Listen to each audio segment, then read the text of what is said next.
நம்ம வாக்காளர் பெருமக்களை நிகழ்ச்சியில் பாட்டாளி மக்கள் கட்சியின் நிறுவனர் ராமதாஸுடைய பேச்சை தான் இன்னைக்கு முதல்ல கேட்க போகிறோம். வாக்குகளை விற்பனை செய்யாதீங்கன்னு வாக்காளர்களை கேட்டுக்கிட்ட ராமதாஸ், ஒவ்வொரு மேடையையும் போல இந்த மேடையிலையும் தங்களுடைய முதல்வர் வேட்பாளர் அன்புமணிக்கு நிகரான தலைவர் யாரும் இல்லைன்னு சொல்றாரு. கேட்கலாம். எல்லாருடையும் சர்வ வல்லமை படைத்தவர்கள் நீங்க தான். ஜனாதிபதிக்கும் ஒரு ஓட்டு, நம்ம பிரதமர் மோடிக்கும் ஒரு ஓட்டு, எனக்கும் ஒரு ஓட்டு, உங்களுக்கும் ஒரு ஓட்டு, ஆர்ஜிக்கும் ஒரு ஓட்டு, தர்மாவுக்கும் ஒரு ஓட்டு, எல்லாருக்கும் ஒரே ஓட்டு தான். இதுதான் ஜனநாயகம். ஆனா இந்த ஓட்டை என்ன பண்றாங்க? 200, 300, 500ன்னு விலை பேசுறாங்க. இப்ப முக்கியமா திமுக, அண்ணா திமுக என்ன நினைக்கிறாங்கன்னா, எப்படியாவது விலை பேசி ஓட்டை வாங்கிடுவோம் அப்படின்னு நினைக்கிறாங்க.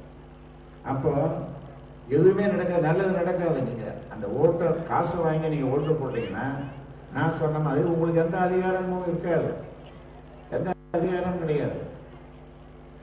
5 வருஷம் ஏதாவது நல்லது வேணும், குடி தண்ணீர் வேணும், ரோடு வேணும், விளக்கு வேணும், அது வேணும், இது வேணும், சர்டிஃபிகேட் வேணும்னா எல்லாம் நீ காசு கொடு, அதை பண்ணு, இதை பண்ணுன்னு. ஏன்னா நீ சும்மா ஓட்டு போட்ட எனக்கு எம்எல்ஏ சொல்லுவான், மந்திரி சொல்லுவான், காசு வாங்கி தானே போட்டாரு.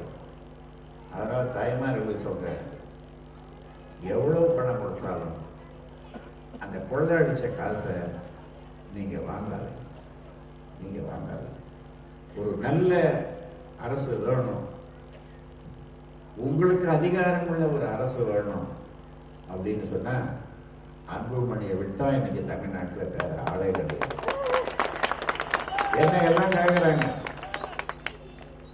என்ன எல்லாம் கேட்கறாங்க, இங்க இருக்கிறவங்கள எல்லாரும் கேட்கறாங்க. என்ன படிச்சவங்க எல்லாரும், பணக்காரர்கள், நடுநிலையா இருக்கிறவங்க எல்லாம் கேட்கறாங்க. அவருடைய பேச்சை கேட்டு, அவருடைய திறமையை பார்த்து 2 மணி நேரம் 3 மணி நேரம் 2 மணி நேரம் பேசுறார், 1 மணி நேரம் 1.5 மணி நேரம் யார் என்ன கேட்டாலும் கேள்வி கேட்டாலும் பதில் சொல்றாரு.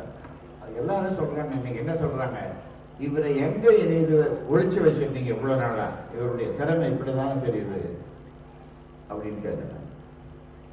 அந்த அளவுக்கு அப்படிப்பட்ட ஒரு திறமையான ஒரு இளைஞர், ஒரு படித்த இளைஞர் இன்றைக்கு இந்தியாவிலே இல்லைன்னு எல்லாரும் சொல்ற அளவுக்கு இன்னைக்கு அவருடைய திறமை இருக்கு.